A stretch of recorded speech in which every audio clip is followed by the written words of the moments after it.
हरियाणा के मुख्यमंत्री मनोहर लाल खट्टर क्या कुछ कह रहे हैं, विशेष चर्चा हो रही है। सीधे आपको वहां लिए चलते हैं, स्कूल मैनेजमेंट कमेटी मेंबर्स के साथ वो विशेष चर्चा कर रहे हैं।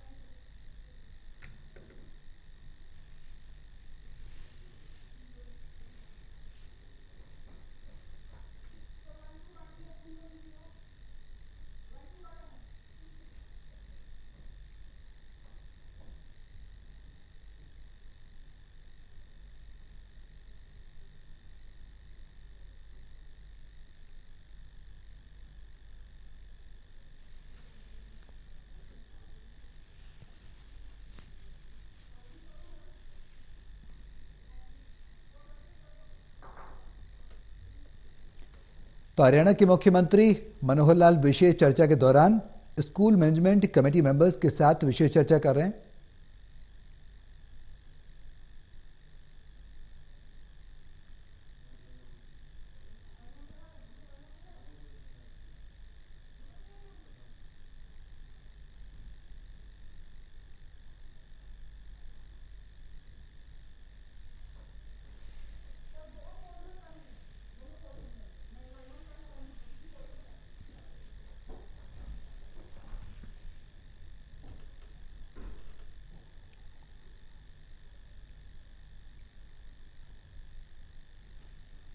शिक्षा के नाते करना ये हमारे स्कूल के अध्यापक, माता पिता, अन्य अभिभावक, उन सब की एक जिम्मेदारी होती है।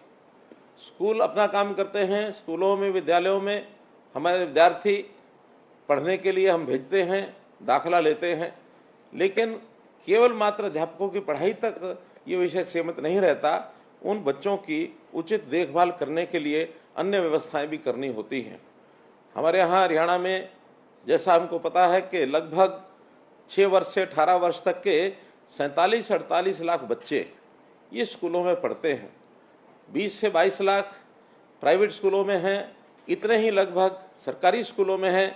एक 3 से 4 लाख बच्चे ऐसे भी हैं जो शायद कुछ अनरिकॉग्नाइज्ड स्कूल हैं उनमें पढ़ते हैं, अथवा गुरुकुलों में, मदरसों में ऐसी कुछ व्यवस्थाओं में हैं जिनके बारे में ठीक से हमारे पास रजिस्ट्रेशन भी शायद नहीं है। और कुछ बच्चे ऐसे भी होते हैं जो अपनी पढ़ाई बीच में छोड़ देते हैं, जिनको ड्रॉप आउट कहते हैं। आखिर हमारी चिंता 6 से 18 साल तक के इन सब बच्चों की स्कूल शिक्षा विभाग की ओर से हमने उनके जिम्मे लगाया है कि एक एक परिवार में जाकर के इन बच्चों की वो जानकारी लें और लेकर के हर बच्चे की पढ़ाई, अच्छी व्यवस्था ये सुनिश्चित करें। विद्यालयों की व्यवस्थाएं सरकार के तौर पर बहुत सी व्यवस्थाएं बनाई जाती हैं। उन व्यवस्थाओं में उस प्रांगण का वातावरण कैसे हो, स्कूल की बिल्डिंग कैसी हो, वहाँ उस बिल्डिंग के अंदर शौचालय बने हुए हैं कि नहीं हैं, पीने के पानी की व्यवस्था है कि नहीं है, खेल का मैदान वहाँ है कि नहीं है, ड्यूअल डेस्क हर स्कूल में है या नहीं है, हर प्रकार का सिविल स्ट्रक्चर भी उचित हो, स्कूल के जाने का मार्ग ठीक हो, उसकी चारदीवारी हो। इन सब व्यवस्थाओं पर सरकार भले ही ध्यान देती है, लेकिन बहुत बार ऐसा ध्यान में आता है कि स्कूलों की संख्या बड़ी होने के नाते से, जैसा हमको पता है कि हरियाणा में सरकारी स्कूल ही अगर संख्या गिनते हैं तो लगभग 14,000 से ऊपर सरकारी स्कूल हैं। इतनी बड़ी संख्या में उन स्कूलों की देखरेख करना शायद सरकार के किसी अधिकारी के कंट्रोल में आना संभव नहीं है। तो इनकी देखरेख करने के लिए जो योजना बनाई गई है वो है स्कूल मैनेजमेंट कमिटीज, SMCs। और आज मैं जहाँ तक समझता हूँ, मैं जिन लोगों से बातचीत कर रहा हूँ, आप सब लोग ऐसे स्कूल मैनेजमेंट कमेटी के मेंबर्स, उनको सबको बुलाया गया है ताकि हम अपनी बातचीत इनसे कर सकें और आपसे अलग से कुछ सुझाव भी मिलेंगे तो उस पर भी हम पालन करेंगे। तो इन स्कूल मैनेजमेंट कमेटी में चाहे वहाँ हमारे बच्चों के माता पिता हों, अथवा अध्यापकों का प्रतिनिधित्व करने वाले कुछ अध्यापक हों, या जनप्रतिनिधि, उस गाँव का जनप्रतिनिधि भी उसके अंदर हम शामिल करते हैं। ऐसे 10 से लेकर के और 15-16 तक की संख्या इन जो स्कूल मैनेजमेंट कमिटीज़ हैं इसके अंदर रखी जाती है। इसकी नियमित हम लोग बैठकें करते हैं और नियमित बैठकें करने के बाद वहाँ की व्यवस्थाओं के संभाल करने के लिए हमारी अपेक्षा है कि स्कूल मैनेजमेंट कमिटीज़ ये जो हैं प्रमुख रूप से जो काम करने की बात आती है, उन विद्यालयों की सब गतिविधियाँ उनका वो ध्यान रखें। बच्चों की परीक्षा जब होती है उस समय की संबंधी की जानकारियाँ वो भी रखें, और अभिभावक जो वहाँ हमारी मैनेजमेंट कमेटी के अतिरिक्त अभिभावक हैं उनको उसकी जानकारी भी दें। सब बच्चों की जानकारियां उन अभिभावकों तक कैसे पहुंचे, इनकी व्यवस्था वो लोग करें। और इस नाते से हम लोग ये सुनिश्चित करें कि उन बच्चों की पढ़ाई समुचित चल रही है कि नहीं चल रही है, अध्यापक अपना काम ठीक से कर रहे हैं कि नहीं कर रहे हैं, नियमित तौर पर अध्यापक उपस्थित होते हैं अथवा नहीं होते हैं तो बच्चों की उपस्थिति ली जाती है कि नहीं ली जाती है, बच्चे भी सब उपस्थित विद्यालय में पूरा समय के लिए हों, सभी उनकी जो कक्षाएं हैं उसको वो अटेंड करें। कहीं बीच में बच्चे छोड़ करके कई बार घरों में चले जाते हैं, वो भी ना जाएं। बच्चों का विकास के नाते से जैसे योग आदि की व्यवस्था है वो भी देखनी होती है। खेल में बच्चे कहीं अपना भाग लेते हैं कि नहीं लेते हैं। आखिर बच्चों के मानसिक विकास, बौद्धिक विकास के साथ साथ उनका शारीरिक विकास ये करना भी बहुत आवश्यक होता है। तो इस हिसाब से उन बच्चों को आगे बढ़ने के लिए जो गैर शैक्षणिक कार्य हैं उन कार्यों में भी बच्चों का विकास जो है वो जुड़ा होता है। बच्चों को पाठ्य पुस्तकें दी जाती हैं, डिपार्टमेंट की ओर से जो पाठ्य पुस्तकें निःशुल्क रूप में दी जाती हैं उनको मिली कि नहीं मिली हैं। ऐसे ही बच्चों को हमने जो 10वीं 11वीं 12वीं में मुफ्त में टैबलेट बांटे हैं वो टैबलेट उनको मिले कि नहीं मिले हैं। अधिगम ये जो शिक्षण सामग्री है वो उनको मिली है कि नहीं मिली है। बहुत बच्चों को प्रोत्साहन राशि ये दी जाती है, वो राशि उनको प्राप्त हुई है कि नहीं हुई है। बच्चों की वर्दी वो उनको मिली है कि नहीं मिली है। विद्यालय में पुस्तकालय की व्यवस्था ये है या नहीं है, क्योंकि पुस्तकालय की व्यवस्था होना भी इसलिए अनिवार्य है कि बच्चे अपने सामान्य पढ़ाई के साथ साथ पुस्तकालय में अतिरिक्त ज्ञान के लिए उन पुस्तकों का कई बार उपयोग करते हैं।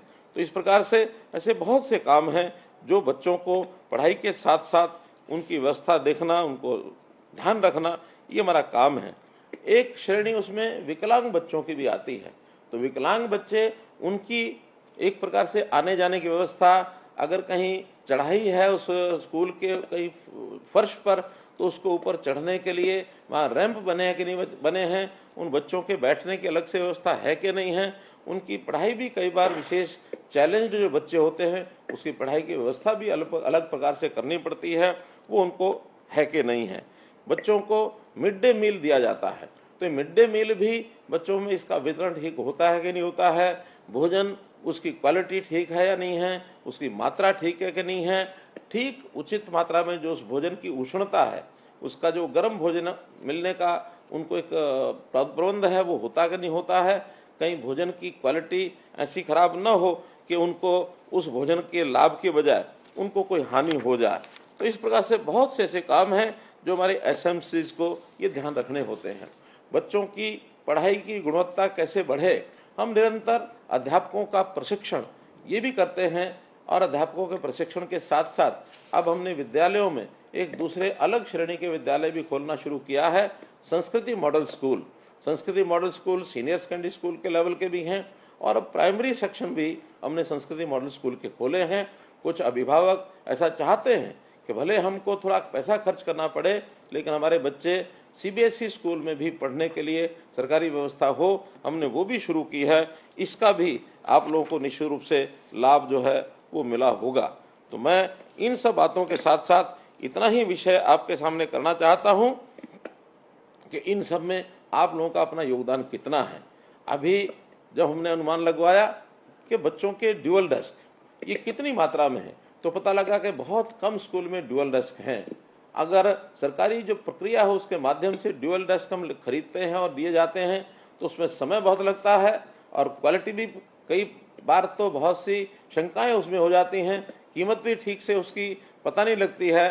तो हमने एक निर्णय लिया, बहुत सोच समझ के निर्णय लिया कि हम कुछ खर्च एसएमसीज के हवाले करें ताकि वो वहाँ पर अपने ड्यूअल डेस्क की व्यवस्था या निर्माण कार्यों में छोटी मोटी आवश्यकता है, कहीं शौचालय की कमी है, कहीं पीने पानी की कमी है, कहीं सड़क का मार्ग ठीक नहीं है, कहीं चारद्वारी ठीक नहीं है, कहीं विद्यालय के सौंदर्यीकरण में कोई आवश्यकता है, कहीं छोटी बड़ी मुरम्मत है, ऐसे सब कामों के लिए एसएमसी को ही हमने अधिकृत किया और 25 लाख रुपए की राशि हर स्कूल के लिए उसकी एक सीमा भी निर्धारित की कि उस 25 लाख रुपए तक, 25 लाख रुपए फिक्स नहीं है, उसके अंदर अंदर कम करना है। वो कम में होता तो कम में करें, मैक्सिमम 25 लाख रुपए तक आप अपने आप खर्च करने की व्यवस्था कर सकते हैं। उसके लिए आप लोग कोटेशंस लेकर के भी काम कर सकते हैं।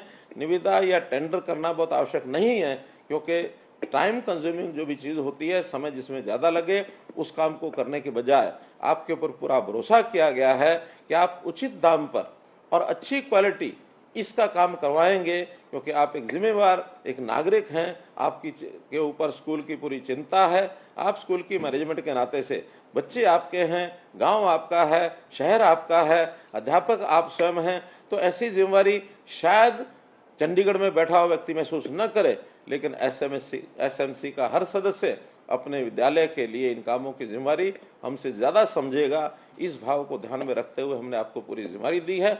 और अनुभव भी आया है कि जो काम शायद सरकारी व्यवस्था से किया जाता और उस काम को आपके माध्यम से जो करवाया गया है, ऑन एवरेज 5 से 7 लाख रुपए का खर्च कम आया है। अर्थात 25 लाख में 7 लाख का मतलब है 25 से 30% का पैसा बचा भी है।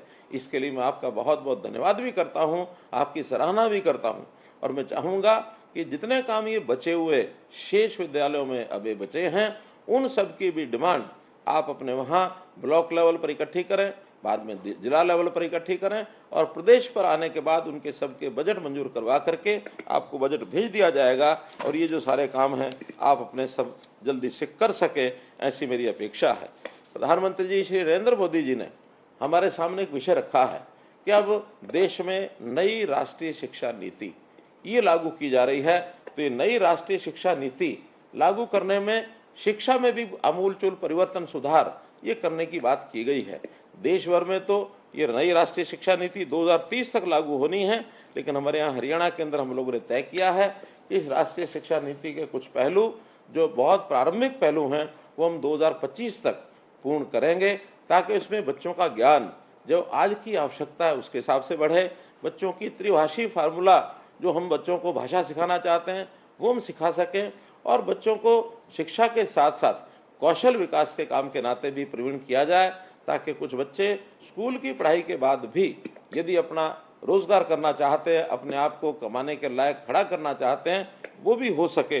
तो ऐसे काम में भी आप सब लोगों का हमको योगदान चाहिए। आप जरूर इसके अंदर ये जो पॉलिसी है आज के युग की, जिसके अंदर रिफॉर्म, परफॉर्म और ट्रांसफॉर्म, ये जो 3 शब्दों के साथ एक दिया जाता है आप लोगों का सैद्धांतिक विषय, कि आप इसके अंदर लागू करके और 21वीं सदी की जो जरूरत है उसके हिसाब से आप इसको लागू कराएंगे, ऐसा मेरा मानना है।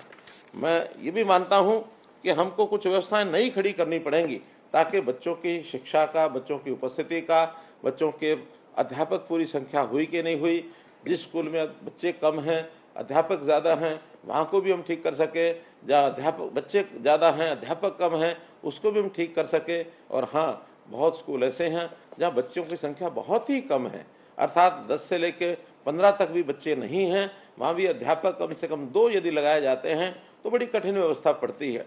ऐसा एक जिसको कहना चाहिए कि एक समान वितरण जो है अध्यापकों का भी ठीक हो सके, इसके ऊपर पूरा हम ध्यान रखे हुए हैं।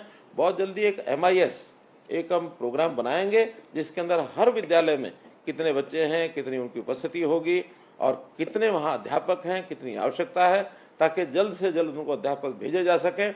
अगर स्थायी नियुक्ति हमारे अध्यापकों की नहीं होगी तो हम जो अस्थायी तौर के ऊपर उनकी भर्ती करके भी उनको भेजेंगे। ये काम भी हम बहुत जल्दी करने जा रहे हैं।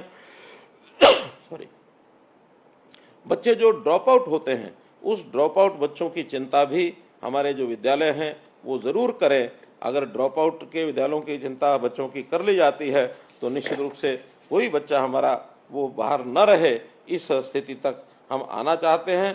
कुल मिलाकर के हमारे बच्चों की शिक्षा अच्छी कैसे हो, ये जिम्मेदारी हम सबकी है, चाहे उसमें सरकार है, हमारा शिक्षा विभाग, चाहे अन्य विभाग हैं, या फिर गांव में पंचायत से लेकर के अभिभावक, अध्यापक, सभी ये जो स्कूल मैनेजमेंट कमेटी है, इन सब की चिंता बच्चों की पढ़ाई की चिंता होनी चाहिए। एक बच्चा यदि बचपन उसका संवर जाता है तो निश्चित रूप से आगे वो एक अच्छा नागरिक बनेगा। आज हम जिस युग में जी रहे हैं, इस युग में माता पिता और अध्यापक सबकी चिंता बच्चों की पढ़ाई होनी चाहिए। मैं तो कम से कम अपने समय की बात बता सकता हूँ, आज से 50 साल पहले की, तब तो माता पिता को भी पता नहीं होता था कि बच्चे की पढ़ाई में क्या कमी है, क्या उनको ध्यान रखना है, कोई गाइडेंस उस समय मिलती नहीं थी। लेकिन आज बच्चों के माता पिता पढ़े लिखे होने के नाते से अध्यापक भी उसी प्रकार की जिम्मेदारी निभाते हैं। तो सब मिल करके हम अपने बच्चों के प्रति जितनी जागरूकता रखेंगे और जितना उनको आगे बढ़ाएंगे, हमारा जो भविष्य है वो सुंदर बनेगा, हमारे बच्चे अच्छे होंगे, वो निश्चित रूप से हमारे नाम को भी आगे बढ़ाएंगे, आगे चल करके माता पिता के सहारा बनेंगे। तो इस सब बात को ध्यान में रखते हुए हम शिक्षा के ऊपर जितना भी ध्यान रख सकते हैं उतना ध्यान रखें और बच्चों की पढ़ाई के लिए आपके कोई भी सुझाव, कभी भी किसी प्रकार के कोई भी मांग डिमांड अगर आती है उसको हम पूरा करेंगे। हमने इस बार जिन बच्चों के लिए जो स्कूलों की शिक्षा, जो स्कूलों के लिए प्रावधान आपको बताया है कि 25 लाख रुपया हर विद्यालय के लिए हम जो है रखने के लिए तैयार हैं। 14,000 विद्यालयों के लिए हम लगभग 3,500 करोड़ रुपए का खर्चा हम काफ़ी इसमें किया है। जो बचा हुआ है उसको हम पूरा करेंगे। तो इस वर्ष विद्यालय हमारे अच्छे बने, हम विद्यालयों की व्यवस्था को सुधारें, बच्चों की पढ़ाई का तरीका सुधारने के लिए सरकार भी सब काम कर रही है, इसमें हम सफल हो, आगे बढ़ें, यही आपसे निवेदन करते हुए आपका बहुत बहुत धन्यवाद, बहुत बहुत आभार। हरियाणा के मुख्यमंत्री मनोहर लाल विशेष चर्चा करते हुए स्कूल मैनेजमेंट कमेटी के मेंबर्स के साथ बच्चों की शिक्षा पर उन्होंने खासकर जोर दिया कि किस तरीके से हरियाणा सरकार प्रतिबद्ध है शिक्षा के स्तर को बेहतर बनाया जा सके, बच्चों को बेहतर शिक्षा की व्यवस्थाएं मुहैया कराई जा सकें, जिससे कि जब युवाओं का निर्माण होगा, छात्रों के भविष्य का निर्माण होगा, तो एक सुदृढ़ देश का और राज्य का निर्माण होगा।